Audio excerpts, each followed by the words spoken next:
Chernobyl é um dos desastres mais conhecidos da história moderna, tanto pelo impacto humano quanto pelas consequências ambientais e científicas que ainda moldam a região quase 40 anos depois. E, para isso, analisamos o acidente, seus efeitos imediatos, o funcionamento da radiação, o comportamento dos radionuclídeos no ambiente, o impacto sobre a saúde humana, os níveis atuais de contaminação, as áreas mais críticas à fauna, a água, o solo, e todas as razões que impedem qualquer retorno populacional seguro. O objetivo aqui é construir uma explicação profunda, direta e sem floreios, com ritmo constante e foco absoluto em clareza histórica, científica e técnica. Para entender por que Chernobyl não pode ser habitada, é fundamental começar revisando o que aconteceu em 26 de abril de 1986. A usina nuclear de Chernobyl, localizada na então República Socialista Soviética da Ucrânia, operava com 4 reatores do tipo RBMK-1000.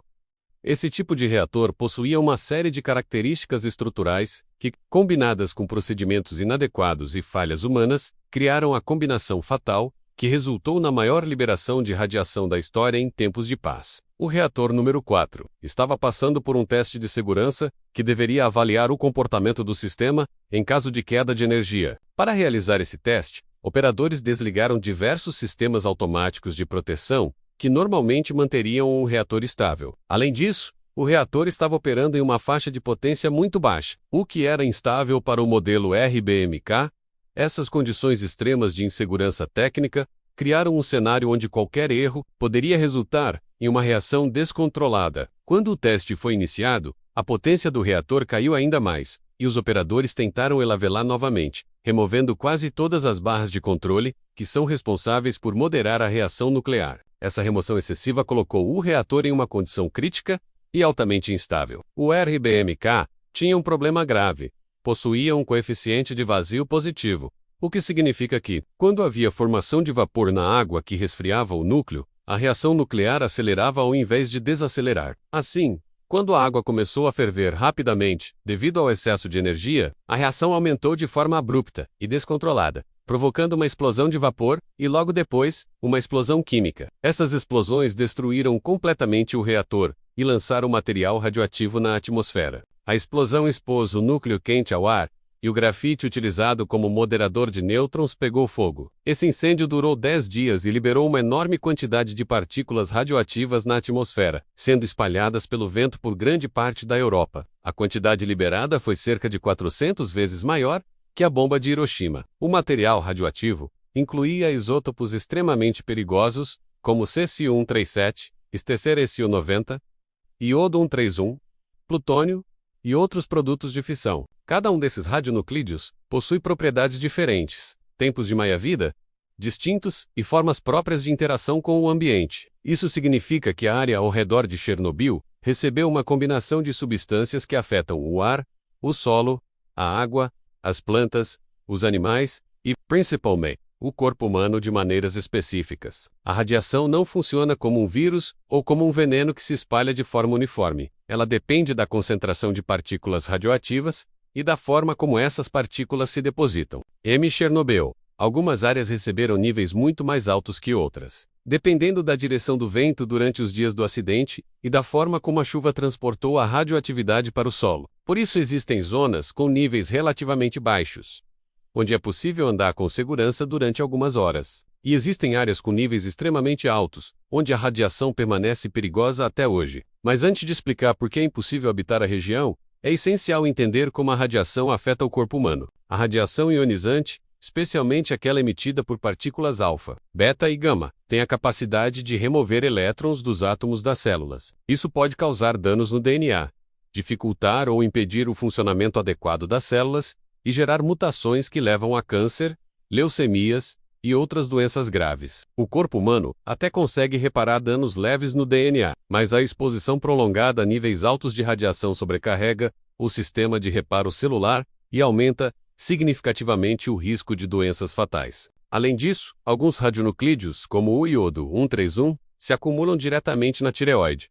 O STCR-SU90 se incorpora aos ossos. O Cesium-137 entra nos músculos, e o plutônio, quando inalado, pode causar câncer de pulmão. A primeira razão pela qual Chernobyl não pode ser habitada está na presença contínua de cecil-137 e estercério-90 no solo. Esses isótopos possuem meias-vidas, de cerca de 30 anos. Isso significa que, a cada 30 anos, metade da radioatividade se dissipa. Como já se passaram quase 40 anos desde o acidente, ainda existe uma quantidade significativa desses elementos na Terra. Além disso, outros radionuclídeos, como o plutônio-239, têm meia-vida de 24 mil anos. Embora a quantidade de plutônio liberada tenha sido muito menor que a de césio, o perigo permanece porque partículas microscópicas de plutônio ainda estão presentes em áreas próximas ao reator. Outra razão para a impossibilidade de habitação é que o ambiente continua ciclando a radiação. As árvores absorvem radionuclídeos do solo. Quando caem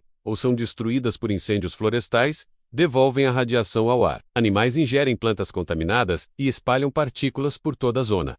Fungos subterrâneos transportam isótopos. A chuva redistribui a contaminação. Isso tudo mantém o ambiente radioativo, mesmo décadas depois. É como se a natureza estivesse constantemente reorganizando e movendo a radioatividade, impedindo o local de se estabilizar. Algumas áreas da zona de exclusão têm níveis relativamente baixos, menores até do que certos lugares do planeta com radiação natural elevada. No entanto, esses níveis não são uniformes, e a falta de estabilidade torna impossível estabelecer residências seguras. A qualquer momento, uma mudança no solo, um incêndio ou a decomposição de matéria orgânica pode redistribuir a radiação para níveis perigosos. Além disso, não há infraestrutura confiável. E reconstruir cidades exige escavação, construção, abertura de estradas, uso de concreto e movimentação de terra, o que remexeria camadas profundas de solo contaminado, liberando mais radiação. Outra questão crítica é o risco dos hotspots, áreas pequenas com níveis extremamente altos, que não podem ser detectadas sem equipamentos especializados. Esses pontos surgem quando partículas radioativas se acumulam em locais específicos,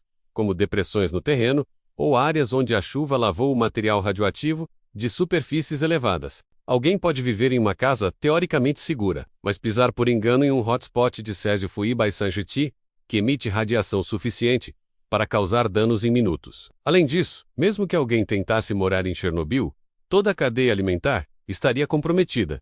Animais podem conter altos níveis de radiação. Plantas podem absorver radionuclídeos. Cogumelos, especialmente, concentram radioatividade em níveis extremamente altos. A agricultura na zona está proibida, porque qualquer alimento cultivado ali absorveria césio e estrôncio do solo. Isso significa que não existe possibilidade real de vida autossustentável. A pessoa dependeria de alimentos trazidos de fora, água filtrada e controle rigoroso de exposição. A água também é um problema. Embora o rio Pripyat e o reservatório próximo tenham níveis relativamente baixos na superfície, o sedimento no fundo contém radionuclídeos significativos. Qualquer movimentação desse sedimento pode liberar material radioativo na correnteza. Além disso, poços de água profunda podem ser contaminados caso perfurem camadas de solo com partículas radioativas. Assim, não é possível garantir um abastecimento seguro e constante. Outra questão fundamental para a impossibilidade de habitação é o estado do próprio reator. O reator número 4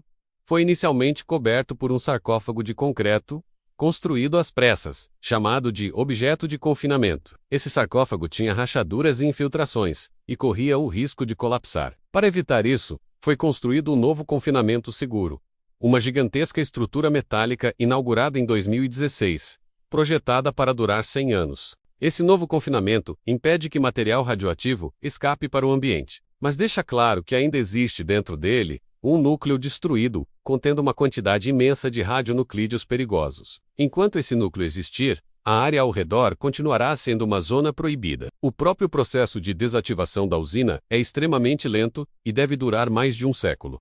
Até lá, a área permanecerá instável e insegura. Mesmo que a radiação no exterior diminua ao longo das décadas, ainda existe risco de liberação acidental caso ocorra algum colapso interno ou necessidade de intervenção. Basta imaginar que existe ali uma massa de combustível parcialmente derretido, chamada de lava nuclear, com altíssimos níveis de radiação. Essa massa interage com o concreto e outros materiais, e deve continuar gerando problemas por décadas. Para compreender ainda mais por que a região permanece desabilitada, é necessário observar o comportamento da zona ao longo das décadas. A cidade de Pripyat, construída para ser modelo da sociedade soviética, permanece abandonada, sem manutenção. Edifícios estão desmoronando. Árvores crescem dentro de apartamentos Animais selvagens circulam livremente, e a infraestrutura elétrica, hídrica e sanitária está completamente inutilizada. A restauração de uma cidade inteira, nesse estado, exigiria uma remoção massiva de escombros contaminados, demolição, transporte e descarte em locais seguros, algo logisticamente impraticável e extremamente caro. Qualquer obra que remexa o solo levantaria poeira radioativa que poderia ser inalada. Mesmo as áreas que parecem limpas têm partículas depositadas que podem ser levantadas por vento, veículos e movimentação humana. Um argumento comum é que animais vivem na zona e parecem saudáveis, então talvez seja possível morar lá, mas isso é ilusório. Muitos animais apresentam taxas mais altas de mutações animalias internas, tumores e reprodução irregular. Animais também vivem menos que humanos, portanto, os efeitos tardios da radiação não são um problema para eles da mesma forma que seriam para humanos que precisam viver décadas expostos. Outro fator essencial é que a zona de exclusão de Chernobyl não foi projetada para ser uma área habitável. Ela existe justamente para impedir o retorno humano. Se pessoas voltassem a viver lá, seria necessário estabelecer hospitais, escolas, sistemas de água, transporte, alimentação, comércio e administração pública. Tudo isso exigiria intervenção direta na terra e no ambiente, o que remexeria mais radiação. Além disso, qualquer governo enfrentaria problemas legais ao permitir que cidadãos se exponham a riscos contínuos de câncer e doenças radioinduzidas. Mesmo que alguém evitasse pontos críticos, a radiação interna menos aquela que entra no corpo por alimentos, água e poeira é a mais perigosa. O risco de inalação de partículas é permanente, especialmente durante a primavera e o verão, quando ventos aumentam e poeira seca se espalha. Partículas microscópicas de plutônio, por exemplo, mesmo em quantidades mínimas, podem causar danos irreparáveis ao pulmão. Para ter uma visão ainda mais completa, é importante lembrar que existem áreas dentro da zona que permanecerão perigosas por séculos. A chamada Floresta Vermelha, localizada a poucos quilômetros do reator, é um dos lugares mais radioativos da Terra.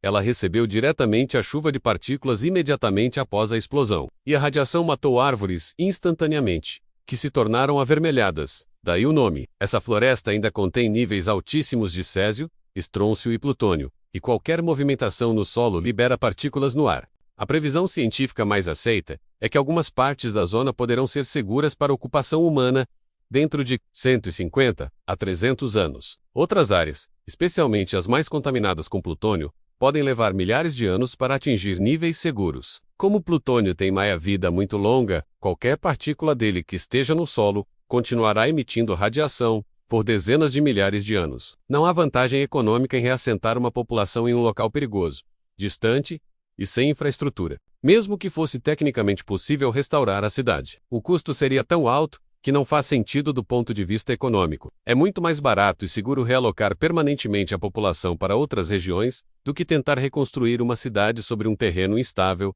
e radioativo. Pesquisadores usam a área para estudar os efeitos da radiação no ambiente, observar mutações, medir a recuperação ecológica e analisar como ecossistemas se reorganizam na ausência humana. Essa utilidade científica é um motivo adicional para manter a área livre de habitação permanente. Já existem visitantes turísticos na zona, mas todos seguem regras rígidas: não tocar no solo, não comer ao ar livre, não encostar em estruturas, não sentar no chão, não caminhar fora das rotas marcadas e evitar áreas críticas. A presença de turistas não significa que seja habitável, significa apenas que exposição breve, monitorada e controlada pode ser tolerada. Por fim, é importante lembrar que habitar significa viver, trabalhar, criar filhos, envelhecer e depender do ambiente. Chernobyl não oferece essa segurança. Mesmo com o passar das décadas, a combinação de radionuclídeos de meia-vida longa, a instabilidade ambiental, a impossibilidade de agricultura, os hotspots imprevisíveis, a contaminação da água,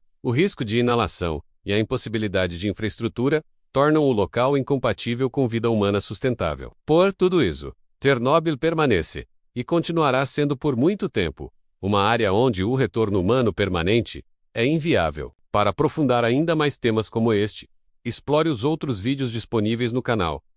Cada um traz explicações completas e diretas sobre acontecimentos que mudaram o mundo.